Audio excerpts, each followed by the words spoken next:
একটা ভিডিওর সবচাইতে গুরুত্বপূর্ণ অংশ হলো ক্যাপশন। এখন এই ক্যাপশন কিভাবে দিতে হয় এবং কিভাবে ক্যাপশন লিখতে হয় এটা কিন্তু অনেকে ভুল করে।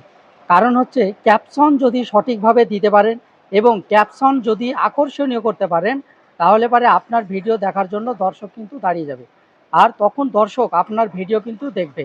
তাই ক্যাপশন লেখার গুরুত্বপূর্ণ পরামর্শ আপনাদেরকে দিচ্ছি। এইভাবে চেষ্টা করবেন ক্যাপশন দেওয়ার। একটি ক্যাপশন পারে একটি ভিডিওকে ফর ইউতে নিয়ে যেতে। একটি ক্যাপশন পারে হাজার হাজার ফলোয়ারের সামনে আপনার ভিডিওটাকে নিয়ে যেতে।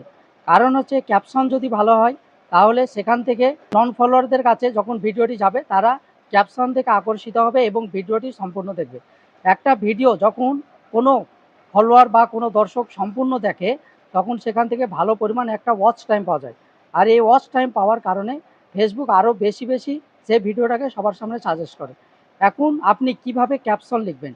একটা সঠিক ক্যাপশন বানানোর জন্য আগে থেকে যে ভিডিওটি তৈরি করবেন সেই ভিডিওটির মধ্যে যে কথাগুলো বলেছেন তার মধ্যে থেকে সবচাইতে গুরুত্বপূর্ণ এবং যে কথাগুলো তার মধ্যে সবচেয়ে আকর্ষণীয় সেই কথা দিয়ে একটা ক্যাপশন বানাবেন। তবে আপনাদেরকে বলি, ক্যাপশন বানানোর সময় এমন কোনো ভুল করবেন না যে কথাটি ক্যাপশনের মধ্যে দিলেন সেই কথাটি আপনি ভিডিওটির মধ্যে বলেননি। এইভাবে কিন্তু আপনি ক্যাপশন দিতে পাবেন না।